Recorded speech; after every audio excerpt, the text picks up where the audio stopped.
प्रिय साथियों नमस्कार। मैं जसवंत सिंह कैलासिया, हमारी यूट्यूब चैनल पाराद लोकतंत्र का अंकुरण में आपका स्वागत है। हमारी एक अंग्रेजी चैनल भी है जिसका नाम है पाराद जर्मिनेट्स द डेमोक्रेसी। हम सोशल मीडिया के दीगर प्लेटफॉर्म पर भी उपलब्ध है। इनका विवरण आप डिस्क्रिप्शन में जाकर के देख सकते हैं। यह चैनल किन उद्देश्यों लक्ष्यों के लिए एवं किस दर्शन के साथ लॉन्च की गई है, इसका विवरण भी आप डिस्क्रिप्शन में जाकर प्राप्त कर सकते हैं। हमारा विशेष निवेदन है कि कृपया हमारे इस चैनल के प्रस्तुतिकरण की गुणवत्ता पर ध्यान नहीं दें, अपितु जिन विषयों मुद्दों को हम प्रस्तुत करते हैं उनकी विषय वस्तु की गहराई की तरफ ध्यान देने का कष्ट करें। अगर आपको ऐसा लगता है कि हमारी यह चैनल क्रांतिकारी, आधारभूत व मौलिक विचारों को प्रस्तुत कर रही है और आपके ज्ञान में वृद्धि हो रही है, तो कृपया हमारी इस चैनल को सब्सक्राइब, शेयर और लाइक करने का कष्ट करें। सब्सक्राइब करते समय बेल आइकॉन भी दबाने का कष्ट करें ताकि हमारे नए नए वीडियोस आप तक पहुंच सकें। इन दिनों हम मुस्लिम की समस्याओं के विषय में ये वीडियो सीरीज़ प्रस्तुत कर रहे हैं। इसकी पृष्ठभूमि हमने हमारे प्रथम एपिसोड में बताई है। पुनः संक्षेप में इसकी पृष्ठभूमि यह है कि दलित वॉइस अंग्रेजी के संपादक माननीय वी.टी. राजशेखर जी, जिन्होंने दलित मुस्लिम भाईचारा एकता को स्थापित करने में ऐतिहासिक काम किया है, इनके विषय में आप गूगल और विकिपीडिया में सर्च करके जानकारी प्राप्त कर सकते हैं। उन्होंने 33 वर्ष पूर्व मुस्लिम बुद्धिजीवियों की एक राष्ट्रीय स्तर की सेमिनार में अपने कुछ विचार प्रस्तुत किए थे। इन दिनों भारत के मुस्लिम जिन विनाशकारी संकट को झेल रहे हैं, राजशेखर जी ने इनके विषय में 33 वर्ष पूर्व ही आगाह कर दिया था। इन्हीं विचारों को फिर उन्होंने दलित वॉइस के जनवरी 1988 के अंक में एक संपादकीय प्रकाशित की थी। यहाँ हम इसका हिंदी अनुवाद श्रृंखलाबद्ध तरीके से आपकी सेवा में प्रस्तुत कर रहे हैं। इसका शीर्षक है एक गंभीर आंतरिक विरोधाभास, खास मुस्लिमों, इलाइट मुस्लिम्स और आम मुस्लिमों, कॉमन मुस्लिमों के बीच गहरी खाई। आज हम इस श्रृंखला का 7वां एपिसोड आपकी सेवा में इस प्रकार से प्रस्तुत करते हैं। आरएसएस के लोग झुग्गी झोंपड़ी क्षेत्रों में क्यों भ्रमण करते हैं? जब हिंदू आरएसएस के युवा, जो कि झुग्गी झोंपड़ी क्षेत्रों में रहते भी नहीं हैं, इसके उपरांत भी वे वहां जाने के लिए बहुत तकलीफ़ें भी उठाते हैं, दलितों पिछड़ों के दिलो दिमाग को खराब ब्रेन वॉश करते हैं, जहरीले साहित्य का वितरण करते हैं, डॉक्टर अंबेडकर जयंती समारोह का आयोजन करते हैं और अंततः दलितों पिछड़ों को मुस्लिमों की गिरेबान पकड़ने के लिए मजबूर कर सकते हैं, तो खास मुस्लिम ऐसा क्यों नहीं कर सकते कि वहां जा जाकर इस सच्चाई को उजागर करें? आरएसएस के ये लोग शांति को भंग करने के लिए सारी गतिविधियां करते हैं जिनसे कि देश टूटता है, जबकि दलित और मुस्लिमों की एकता के लिए भारत की शांति व एकता के लिए होती है। क्या सच्चाइयों को बताने की ये कार्रवाइयाँ देश की एकता को मजबूत करने में मदद नहीं करेंगी? इसलिए दलित मुस्लिम एकता भाईचारा एक पुनीत, पवित्र, नेक कार्य है। ये सब बातें देश की मजबूती के लिए, शांति के लिए और देश की एकता और अखंडता के लिए भी बहुत आवश्यक हैं। उच्च जातियां के लोग हमारे लोगों से शत्रुता का व्यवहार करते हैं।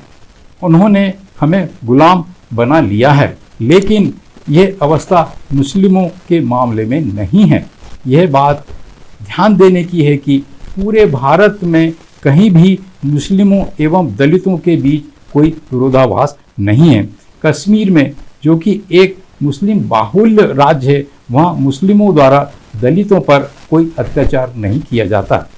जहाँ कहीं भी मुस्लिम बहुसंख्यक होते हैं वहाँ दलित पूरी तरह से सुरक्षित और बचे हुए रहते हैं।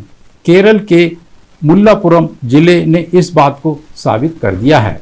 दलित मस्जिदों में और मुस्लिमों के घरों में आ जा सकते हैं।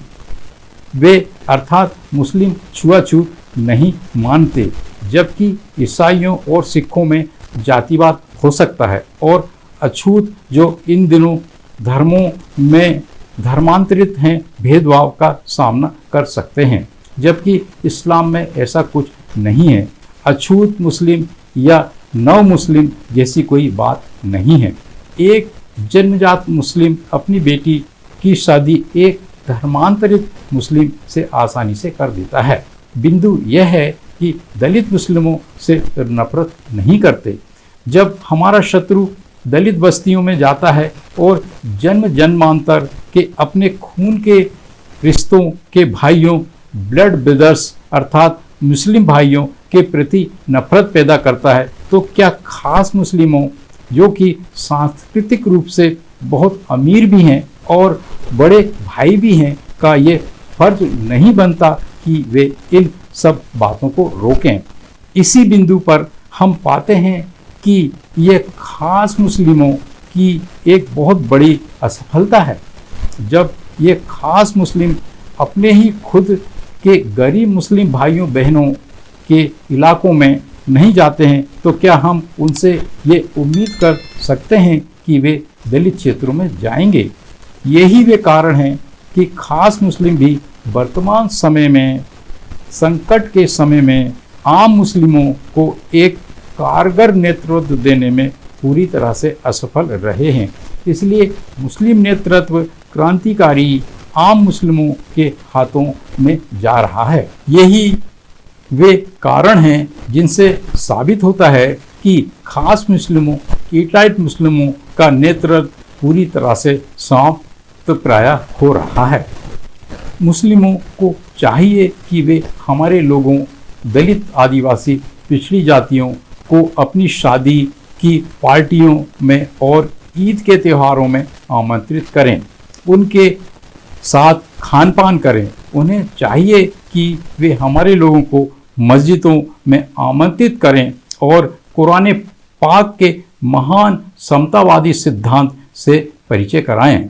उन्हें चाहिए कि वे भी स्वयं डॉक्टर अंबेडकर की जयंती का आयोजन करें और इनमें हमारे लोगों को आमंत्रित करें। कृपया ध्यान दें, हिंदुत्ववादी लगातार डॉक्टर अंबेडकर जयंती के कार्यक्रमों का आयोजन करते हैं, उनकी पुस्तकों का प्रकाशन करते हैं।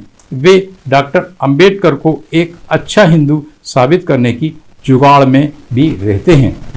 तो खास मुस्लिमों एवं सक्षम मुस्लिमों को भी चाहिए कि वे भी डॉक्टर अंबेडकर की पुस्तकों के अनुवाद हिंदी व दीगर क्षेत्रीय भाषाओं में करवाकर प्रकाशित करवाने में मदद करें और सस्ती कीमतों में उनका वितरण करवाएं। वे ऐसे ही सैकड़ों अनेक नेक काम कर सकते हैं, लेकिन वे ऐसा कुछ भी नहीं करते। वे उस समय जागते हैं जब उनके घरों में आग लग चुकी होती है। मुस्लिमों पर हमला हो जाने के बाद वे यह शिकायत करते हैं कि भंगी सफाई कामगार हम पर हमला करने में लिप्त रहते हैं। हम अपने मुस्लिम भाई बहनों को आश्वस्त कराना चाहते हैं कि कोई भी दलित पिछड़ा वर्ग मुस्लिम विरोधी घृणा से ग्रस्त नहीं है। यदि भंगी द्वारा मुस्लिम पर हमला किया गया है तो इसका कारण यह नहीं है कि वो मुस्लिम से नफरत करता है।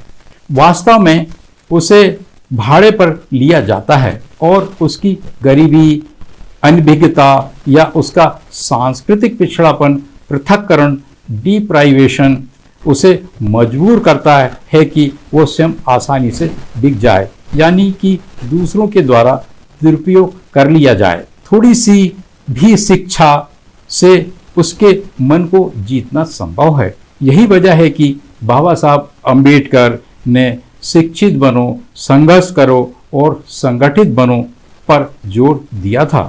शिक्षा का मतलब केवल अकादमी अध्ययन से नहीं है, उसका मतलब है अम्बेडकरवादी विचारधारा की शिक्षा देने से भी है। लेकिन खास मुस्लिमों ने दलितों को शिक्षित करने के प्रयास क्यों नहीं किए? क्या ऐसा करना स्वयं मुस्लिमों के हक में नहीं है? अंग्रेजी कहावत है, कभी ना आने से बेहतर है देर से आना। आप लोग इन प्रयासों को अभी से शुरू कर सकते हैं। यहाँ हम भी इस प्रकार के प्रयासों के लिए सहयोग करने के लिए तैयार हैं, ताकि भारत की एकता, अखंडता और मजबूत हो सके। प्रिय साथियों, इस प्रकार इस वीडियो सीरीज़ का ये 7वां एपिसोड यहाँ समाप्त होता है। हमारे साथ बने रहने और इस वीडियो को पूरा देखने के लिए बहुत बहुत धन्यवाद। पुनः नमस्कार।